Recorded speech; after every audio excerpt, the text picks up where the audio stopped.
सबको लगता है। छलावा। रामपुर गांव के रहने वाले सुदीप की बारात दुल्हन लेकर वापस लौट रही थी। सुदीप अपनी पत्नी के साथ कार में था और बाकी के लोग बस में। सुदीप की कार बस के साथ साथ ठीक उसके पीछे चल रही थी। रात बहुत हो चुकी थी और सुदीप की पत्नी रीमा को जोरों से नींद आ रही थी। ड्राइवर कार चला रहा था। तभी रीमा ने सुदीप से पानी पीने के लिए कहा। मुझे बहुत जोर से प्यास लगी है, पानी चाहिए। अरे रीमा, पानी तो खत्म हो गया है, अब क्या करें? गांव पहुंचने में तो अभी काफी देर लगने वाली है। लेकिन इतनी देर प्यासी कैसे रहूंगी? आप लोग परेशान मत होइए, यहाँ आगे एक जगह पानी मिल जाएगा। कुछ दूर जाकर ड्राइवर ने कार को रोक दिया। सड़क के किनारे एक हैंडपंप बना हुआ था। सुदीप कार से पानी लेने के लिए उतरने लगा। रीमा ने उसे कहा कि वो भी कार में बैठे बैठे थक गई थी और 2 मिनट के लिए उतरना चाहती थी। आप दोनों की अभी अभी शादी हुई है, हाथों में मेहंदी लगी हुई है, ऐसे में आधी रात को सुनसान जगह रुकना सही नहीं है। पानी मैं लेकर आता हूँ। लेकिन मुझे बाहर जाना था। शायद ड्राइवर भैया सही कह रहे हैं रीमा, हमें बाहर नहीं जाना चाहिए। ड्राइवर बाहर उतर गया और रीमा कार की खिड़की से बाहर देखने लगी। कुछ देर में ड्राइवर पानी लेने गया और पानी लेकर वापस आ गया। उसने पानी की बोतल रीमा को दे दी। रीमा ने जल्दी से पानी पी लिया। लेकिन इस बीच में बारात की बस जो अब तक आगे आगे चल रही थी वो दूर निकल गई और रीमा, सुदीप और ड्राइवर उस सुनसान रास्ते पर अकेले रह गए। ये देख सुदीप ने ड्राइवर से कहा कि वो कार को थोड़ा तेज चलाए ताकि बस के पास पहुंचा जा सके।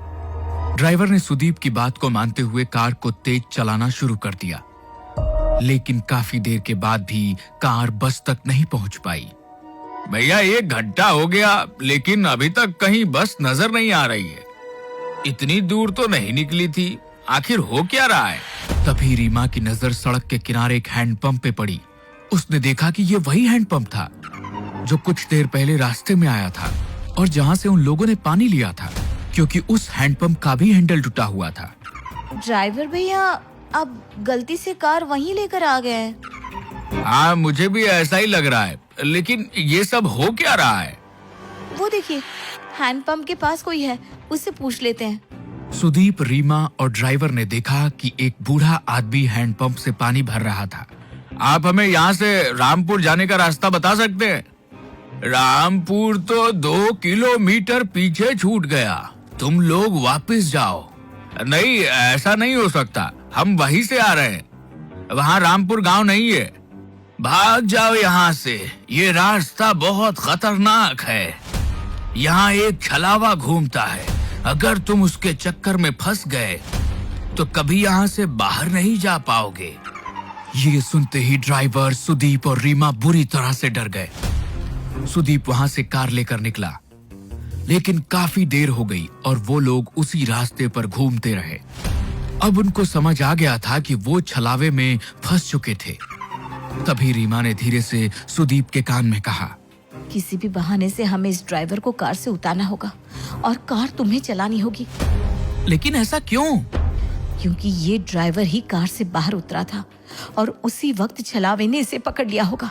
अगर हमने इसे यहीं छोड़ दिया तो हम बच सकते हैं। सुदीप रीमा की बात मान लेता है और ड्राइवर को कार रोकने के लिए कहता है। उसके बाद सुदीप खुद भी कार से उतर जाता है और ड्राइवर को बाहर आने के लिए कहता है। ड्राइवर बाहर निकलता है और सुदीप उसे धक्का देकर खुद गाड़ी में बैठ जाता है। सुदीप और रीमा वहां से भाग निकलते हैं। कुछ दूर जाने पर उन्हें अपनी बारात वाली बस नजर आती है। तुम ठीक कहती थी रीमा, ये देखो हमारी बस नजर आ रही है। अच्छा हुआ उस ड्राइवर को वहीं फेंक दिया।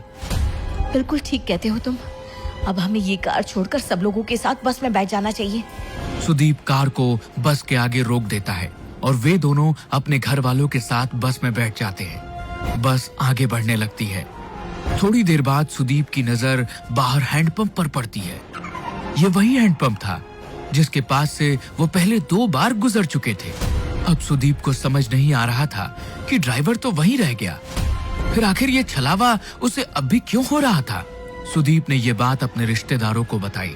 हम सब लोग एक छलावे में फंस चुके हैं, इससे बाहर कैसे आना है कोई नहीं जानता। लेकिन बेटा, ये छलावा होता क्या है? पापा, जब कोई इंसान एक्सीडेंट में मर जाता है तो उसकी आत्मा ऐसे सुनसान रास्तों पर भटकती रहती है और लोगों के सामने ऐसा भ्रम पैदा करती है कि वे आगे बढ़ रहे हैं, लेकिन वो उसी जगह पर घूमते रहते हैं। हम कभी अपने गांव रामपुर नहीं पहुंच पाएंगे। सुदीप की बात सुनकर सब लोग बुरी तरह से डर जाते हैं। तभी रीमा उठकर खड़ी हो जाती है। उसे बस की खिड़की से अब वो ड्राइवर नजर आ रहा था। रीमा ने इस बारे में सब लोगों को बता दिया। सब लोगों को लगा कि वो जितना ड्राइवर से बचने की कोशिश करेंगे उतना ही फंसते चले जाएंगे। इसलिए उन्होंने बस को रोका और ड्राइवर को बस के अंदर बुला लिया। इस छलावे से हम कभी बाहर नहीं निकल पाएंगे अगर हमने उसे अपने से दूर नहीं किया। तुम ही वो छलावा हो, इसलिए अब तुम्हें मरना होगा। अपनी जान बचाने के लिए खत्म कर देंगे। ऐसा कहते ही सुदीप और उसके पापा मिलकर ड्राइवर को मार देते हैं। कुछ ही देर बाद वो अपने गांव रामपुर पहुंच जाते हैं। वहां पर रीमा का स्वागत किया जाता है, लेकिन रीमा जैसे ही सिंदूर वाले पैर लेकर आगे बढ़ती है, उसके पैरों के निशान नहीं बनते।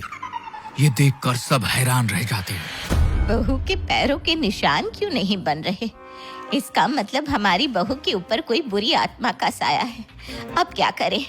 ये हमारी बहू नहीं बल्कि वो बुरी आत्मा है जिसकी वजह से हम फंस चुके हैं। नहीं, ऐसा नहीं है। मैं रीमा हूँ। मेरे साथ कुछ मत कीजिए प्लीज। अगर हमने तुझे छोड़ दिया तो हम सब मारे जाएंगे। नहीं, ऐसा मत कीजिए। मैं छलावा नहीं हूँ, मेरा भरोसा करो। ये आपका बेटा छलावा है। ये आपको जैसा दिखा रहा है ना, सब कुछ वैसा ही नजर आ रहा है। लेकिन कोई भी रीमा की बात पर यकीन नहीं करता। वो लोग उसे मारते नहीं हैं, लेकिन एक कमरे में कैद कर देते हैं। सुदीप के चाचा का बेटा राहुल ये सब कुछ चुपचाप देख रहा था। उसे लगा कि रीमा के ऊपर घर के सब लोग अत्याचार कर रहे हैं। इसलिए वो रात के वक्त उस कमरे में पहुंचा जहां रीमा को कैद किया गया था। तुम चिंता मत करो रीमा, मैं तुम्हें यहाँ से बाहर ले जाऊंगा। हाँ, प्लीज मेरी मदद करो। राहुल रीमा का हाथ पकड़कर उसे वहां से बाहर ले जाने के लिए निकलता है। तभी वहां पर परिवार के बाकी लोग आ जाते हैं। वो राहुल को वहां देखकर नाराज हो जाते हैं। ये तुम क्या कर रहे हो? मेरी पत्नी को कहां लेकर जा रहे हो? मेरी पत्नी का हाथ कैसे पकड़ा तुमने? आप लोग रीमा के साथ गलत कर रहे हैं। मैं उसे यहाँ से बाहर निकाल रहा था। तुम ऐसा नहीं कर सकते। आप मुझे नहीं रोक सकते। मैं रीमा को लेकर जाऊंगा। राहुल के इतना कहते ही सुदीप उसे धक्का देता है और राहुल दीवार से टकराकर वहीं गिर जाता है। उसके सिर से खून बहने लगता है। लेकिन तभी राहुल जैसा दिखने वाला एक और शख्स वहां आकर खड़ा हो जाता है। घर के लोग समझ ही नहीं पा रहे थे कि ये सब हो क्या रहा था। राहुल, तुम तो बेहोश हो गए थे। ये सब क्या हो रहा है? ये सब इस रीमा की वजह से हो रहा है। हमें इसका कुछ करना होगा। ठीक कहती हैं आप माँ। सुदीप आगे बढ़कर रीमा के बाल पकड़ लेता है और उसे खींचकर दीवार में धक्का देने की कोशिश करता है। रीमा झटके से दीवार से टकरा जाती है और तभी एक जोरदार चीख सबके कानों में सुनाई देती है। लेकिन यह चीख रीमा की नहीं बल्कि सुदीप की थी। रीमा ने पास में पड़े हुए एक डंडे से सुदीप के सर पर वार किया, जिसके वजह से उसके अंदर मौजूद छलावे का साया उसका शरीर छोड़कर बाहर निकल गया। सुदीप कुछ देर के लिए बेहोश होकर गिर पड़ा, लेकिन बाद में सब कुछ ठीक होने लगा। असल में छलावा और किसी के अंदर नहीं बल्कि खुद सुदीप के अंदर था। ये जैसा जैसा हमें दिखा रहा था वैसा ही नजर आ रहा था। लेकिन अब वो साया यहाँ से जा चुका है और अब कभी यहाँ वापस नहीं आएगा। लेकिन तुम्हें कैसे पता चला? मुझे इस पर शक हुआ क्योंकि मैंने ही कहा था शायद ड्राइवर छलावा है और इसने उसे मार दिया। उसके बाद इसने मेरे पैरों के निशान गायब करके सबका शक मेरे ऊपर डाला। लेकिन जब आप लोगों ने मुझे मारा नहीं बल्कि मुझे कमरे में बंद कर दिया। जब राहुल मुझे बचाना आया तो उसने मेरा हाथ पकड़ा ही नहीं था। छलावे की वजह से सबको ऐसा नजर आ रहा था। सुदीप ने उसे मारने की कोशिश की। तब मुझे समझ में आ गया कि असली छलावा सुदीप के अंदर मौजूद था।